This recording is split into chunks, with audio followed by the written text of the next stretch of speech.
Hey everyone, this is the audio / podcast form of my Instagram live NBA Together, hashtag NBA Together, chat with the one and only Pau Gasol on Saturday.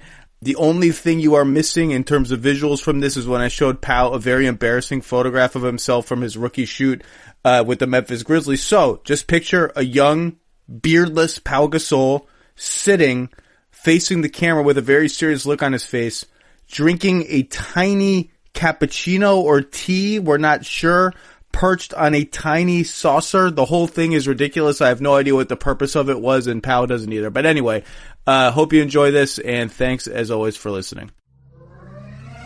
And now, the Lowe Post. So, Pau, you grew up. You are the son of medical professionals. You wanted to be a doctor when you were a kid, right? That's right. So you have a unique insight into this. Maybe I bet you've read more about COVID than most people in the world. You also wrote something yesterday for the Players Tribune that I thought was very moving. You had a line in your essay about COVID saying, "My health affects your health, and your health affects my health." And I thought that was very moving. It's a very obvious sentiment, but it's foreign to a lot of people. What did you mean by that? Well, right now we're facing this pandemic with a virus that is highly, highly contagious. And that's what I mean by the fact that everyone's health is now interconnected more than ever. And that's why we're are told to stay in confinement and to self-isolate, to be able to contain this until we have enough resources to combat.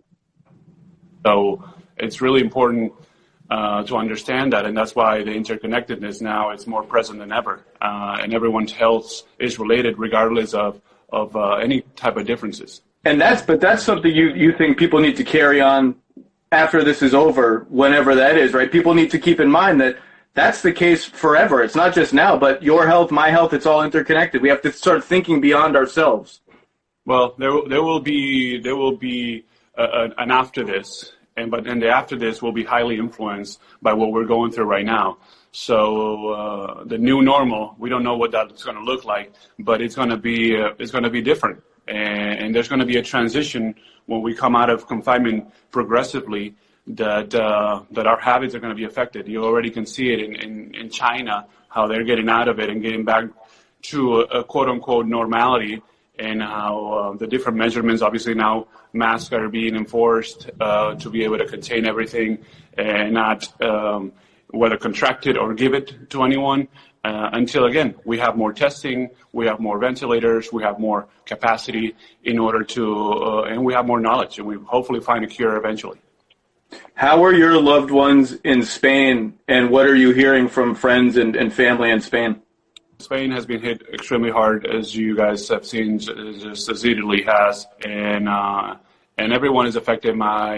My family is no different. My team and friends are no different. I have people there from employees of mine that have shown symptoms.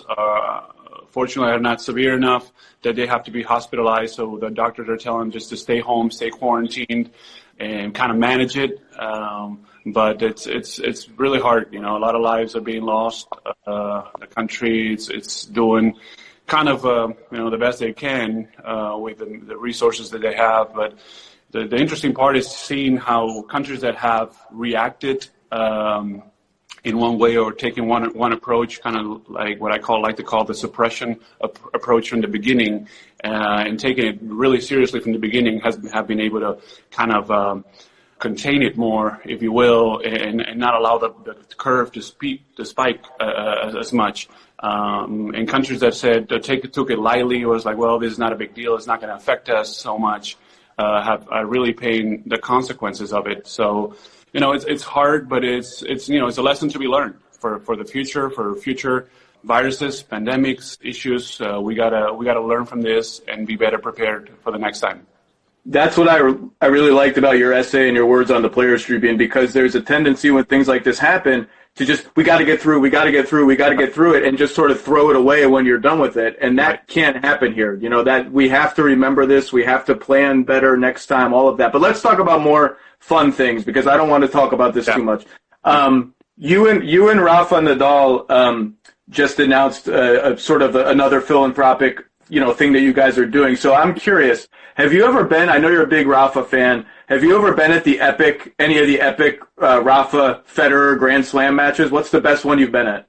Well, the one that I was always kind of able to go to was the French Open. It kind of worked out better for my schedule. So I think I've been to probably 8 or 9 of them of his at the finals, actually there in Paris.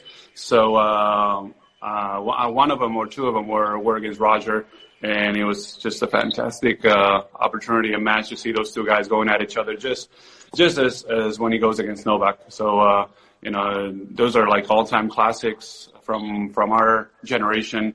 And we will miss him when they at some point retire. Hopefully, it's not going to be anytime soon. But they're getting up there, and it's just like everyone else. I feel like seeing Rafa at the French Open is boring. He's going to win. He's never going to lose at the French Open. It's impossible. I know, it's fun.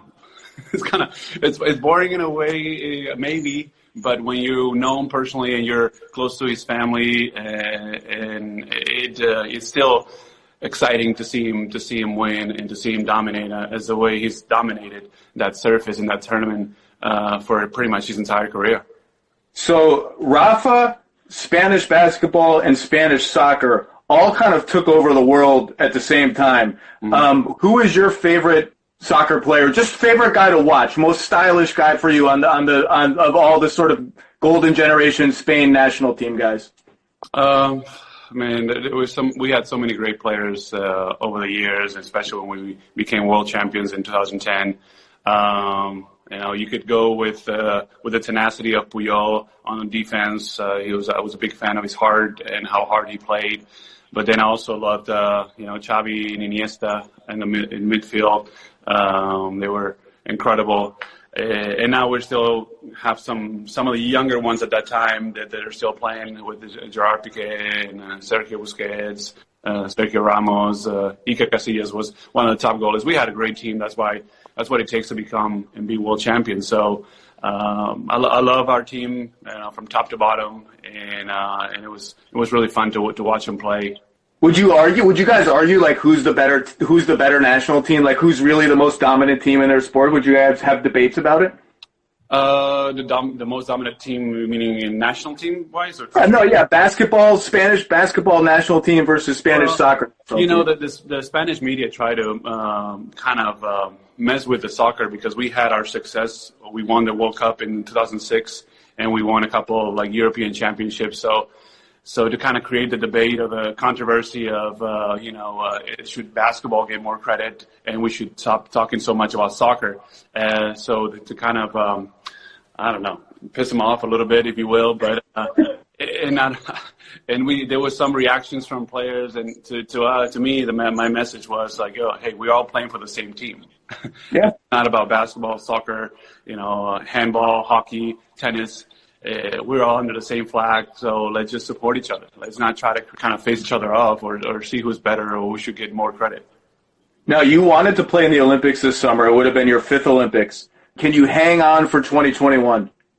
Well, I'm going to try, but first of all, I gotta focus on what I can control, which is my rehab, and kind of follow that process and get healthy, get that foot strong, and now then find out whether if I can or I won't. So that'll be the process, and right now everything is up in the air. So we have to kind of wait and see. It's hard to access any medical facility now to get any type of test done.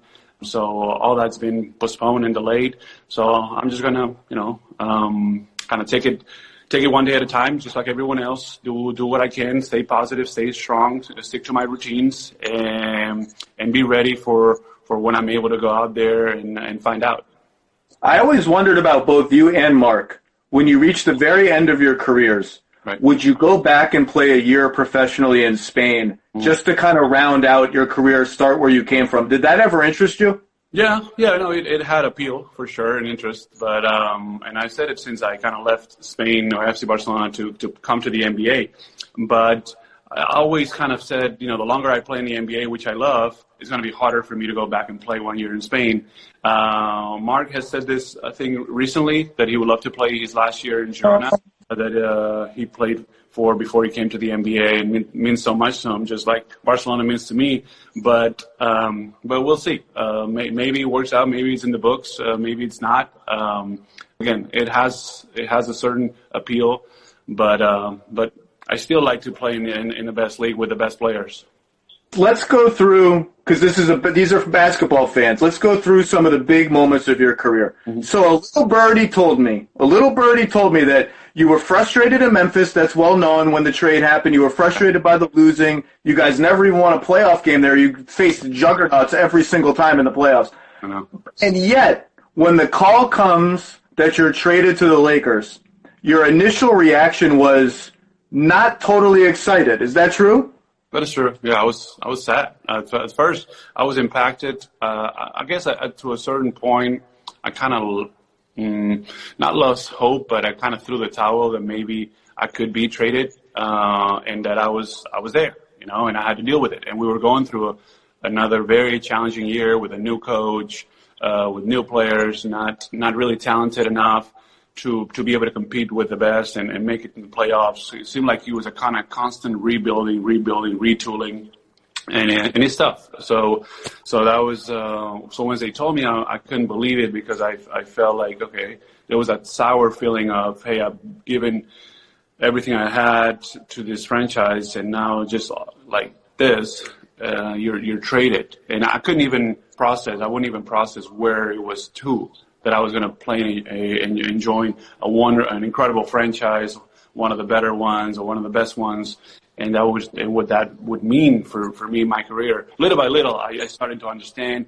once my head settled down and my shaking kind of stopped a little bit, because I was closing a door, or a door was being closed for me, even though I kind of wanted to do that for a period of time, and everything kind of worked out really well after that. But yeah, my first reaction was like a little bit like shock and disappointment. And I think I read this story in something you either said or wrote. One of your first nights in Los Angeles, or first nights with the team or something, you were at a hotel, yeah, and it's some ungodly hour, like 2 a.m, there's a knock on your door, and you're like, who the heck is knocking on my door? So who was knocking on and how early was it in your Lakers time, and who was it? Well, no, it was very early. It was right away. When I joined the team in Washington, D.C. after my physicals in L.A., the team was on the road. I joined the team. I wasn't going to play. They had an afternoon game the next day on Sunday, and I was not going to play that game. I hadn't had a chance to practice or do anything. And Kobe had been texting me from the moment that I got traded that when I arrived to Washington, D.C., he wanted to stop by in my room and kind of talk to me and welcome me to the team. I was like, I told him, like, hey, it's okay. It's going to be late. It's going to be 1:30 or so. So you don't have to. We can wait until tomorrow if you want. It's like, no. I'm coming. So he came. Obviously, I was happily surprised, and he told me, hey, I'm very happy that you're here. I'm very excited. This is great. But now let's go win a championship. So from the very beginning, he really sent a message of what it was going to be like and what he was about, and that kind of level of mindset that I had to be in. Losing and not winning a game in the playoffs, that's over with. Here we're going to go for a championship, and that was really, I think, great and unique and incredible from his part, and show what type of leader he was. And so you immediately elevate the Lakers when you get there. You fit the triangle like a glove. Everyone said, all of your teammates have told me, no one ever picked it up faster than Pau. And you get to the finals and you play the Celtics. Hard-fought series, and then Game 6 they roll you guys in Boston. Yeah. That, I think, I don't know if it was the low moment of your career, but it was definitely a pivotal moment of your career. People started questioning, is Pau tough enough? Is Pau tough enough for this? It was stupid, but people started saying it. I want you to take me back. What do you remember when you're 85 years old? What are you going to remember from that locker room after Game 6 when the Celtics beat you by 30 and it sinks in like, wow, we just lost the finals? Yeah, it was incredibly painful to lose that final. And the way we did, I think the critical moment was the game we lost at home where we were up. Game 4. And then all of a sudden we kind of let the foot off the pedal a little bit, and then they came back, and I think Ray Allen had those 9 threes, I think, and they came back and stole one from us at home which would get Game 6 would have been probably physically, mentally going into it, and then you still have a chance to get Game 7, even though it's complicated to do on the road. But you give yourself a chance. So, but the feeling after Game 6 was of loss, of disappointment, we got our ass kicked and we just lost a chance to win a championship. But and then when we got on the bus and the Boston fans wouldn't allow the bus to move, really, it took us forever to get to the hotel. They would hit the bus and we had to kind of take all that in because some of us wanted to get off the bus and start, and kind of release some of that frustration. Luckily we didn't, and not that it would have happened, but it's just, we took that in and we really carried it with us into the next season and into the season after that. And you can say that defeats or adversity could be your greatest teacher and the greatest moment for you to grow. And it was for me as well. I didn't live up to the challenge in the finals. I felt like I didn't perform as well as I should at that level. It was my first finals. We had a great run getting to it, but it wasn't enough. Okay, so now let's make sure we go back to work from the summer to the first day of training camp, and we make sure we get it right this time, and we win it. And that's what we did, and things kind of played out well. We won back-to-back championships after that. And Kobe was on you guys, all of you, that whole summer, right? Checking in, making sure everyone's doing work. Obviously, you faced him in the Olympics that summer, but that summer, you guys were in touch. You guys were just, hey, make sure we're ready to go, right? Yeah, no, he, first he understood that we had to kind of face each other off or play the Olympics, compete, and that was important too. But his mind was always, I think, within the next season and winning a championship. So he did, obviously very well, and they won the Olympics. They beat us in the finals. And again, first day of training camp, I come back to the facility, and first thing I find in the locker, it's the gold medal sitting in my locker, and that's just how it was like, okay, Olympics are over. Last year we lost the finals, but this year, let's make sure we do everything we can to win and not lose again, and that's kind of was the message to me, kind of challenging me to step it up, which I appreciated. And, I knew where he was coming from. I never really made me feel bad or insulted in any way. It was like, okay, this guy wants to win, and I want to win. So let's go. Let's do it. So that's kind of how it played out. Pick either one. 2009 in Orlando, Game 5, you win. 2010, the next season in LA, you win Game 7 against Boston. You get revenge. You have 19 points, 18 rebounds, like a tough as hell Game 7 for you. Either one of those, what's a moment that you're going to take with you forever, whether it was a conversation in a locker room or an embrace on the court? What's, from winning those two titles, what's something that's going to be emblazoned in your head forever? Oh, man. So it's difficult to say to actually get one of them. In the finals against Orlando, obviously it was my first win and our first win as a team with that team after losing the Boston finals the year before. So a lot went through it. There's a video out there of Kobe and I talking, I think after game 1, game 2 at home, when we kind of were like talking about the pick and roll and kind of finding that pocket and where he could find me, how he was going to hold his guy and his back, and just to try to find that opening.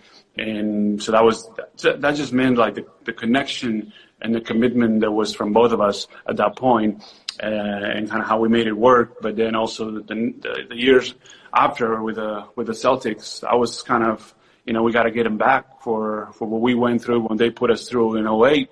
So, and then all the curse of the Lakers unable to beat the Celtics on Game 7, like the tradition, the rivalry. It was like a lot of emotion around that moment. But to pull through in then Game 7 and the way we did, we were down, we fought, we kept swinging, we kept giving ourselves a chance. Met us 3, just the performance and the effort that went into it. It was something that I'll never forget. And then the hugs at the end. I still have a picture actually in my home in Barcelona of a moment where Lamar and Andrew and I are kind of hugging and embracing each other, and like the three of us are like screaming and crying to the sky. It's a beautiful picture, and I have it like printed in a wall at home. That's great. And because it reminds me of a moment that it was so incredibly unique. Two more quick ones, then I'm going to let you go. And the last one's going to be funny. First one, people forget. You were a Houston Rocket, or it seemed like you were going to be a Houston Rocket for about half an hour during the Chris Paul trade that was vetoed eventually. Do you ever, first of all, what was that like for you? Did you talk to Kobe? Did you guys have, like, the farewell conversation? And then second of all, do you ever play, like, what if I had been a Rocket? That was a very weird thing. It was. I haven't really seen anything like that with anyone else or any other trade, for that matter, throughout my career. So it was extremely weird. I remember seeing it. I remember there was some rumors. It was kind of heating up, the conversation, for a few hours, I think, and then all of a sudden, boom, it was done. So it was hard to see because I was like, okay, we kind of blew our chance last season against Dallas after having a great run. This is our chance to kind of get back on our feet and kind of put ourselves back up there. And then, the Lakers decided to pursue the Chris Paul, a great young point guard, and look into the future and look at that. So it was tough, but then obviously the NBA owning a percentage or the majority of the New Orleans Hornets at the time, they decided to veto the trade. When David Stern decided to veto the trade, and then all of a sudden, that didn't happen. Now let's go back to work, just as business as usual, and it's all good, It wasn't hard to go back after they traded you? It was difficult. I think emotionally it was difficult for me, but I tried my best. I tried my best to be the best professional that I could be and do my job, at the end of the day and kind of get back into it. It's like, okay, this could have happened, almost happened, but it didn't happen. It's part of the business, you got to understand, and sometimes it plays in your favor, sometimes it doesn't. Who knows what that scenario would look like? If you go and play, you got traded with the Rockets, and then they get James Harden, and then who knows how would it look like at that time? But it didn't, and I was able to play 2 or 3 more years with the Lakers, and I've enjoyed that as well, even though they weren't our best years.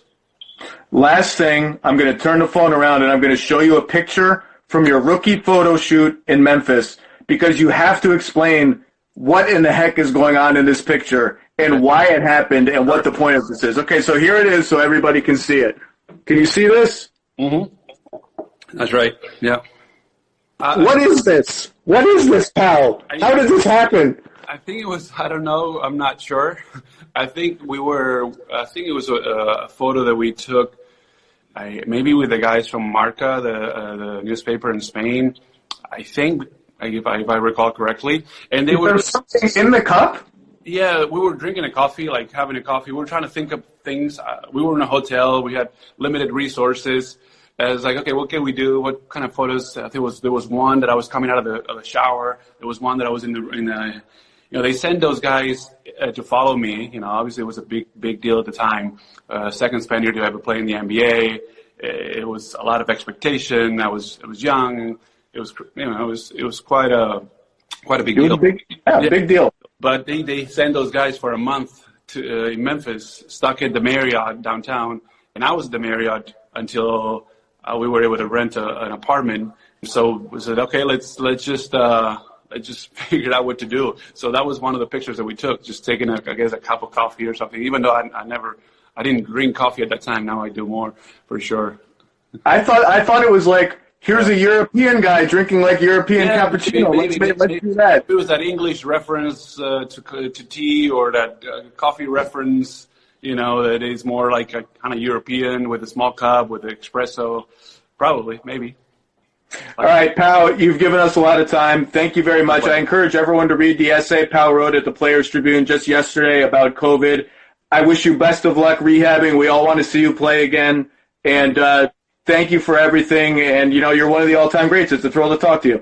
Thank you, Zach. And thanks for joining me and joining us. Thanks, everyone that's connected to our conversation. And I will enjoy listening to your podcast because I like the Lowe Post. There you go. I've lived in that area for a long time, and I've always taken pride of dominating the low post and becoming one of the better players at that. So that's also part of the reason why I enjoy talking to you, and I wish you all the best, and please be safe.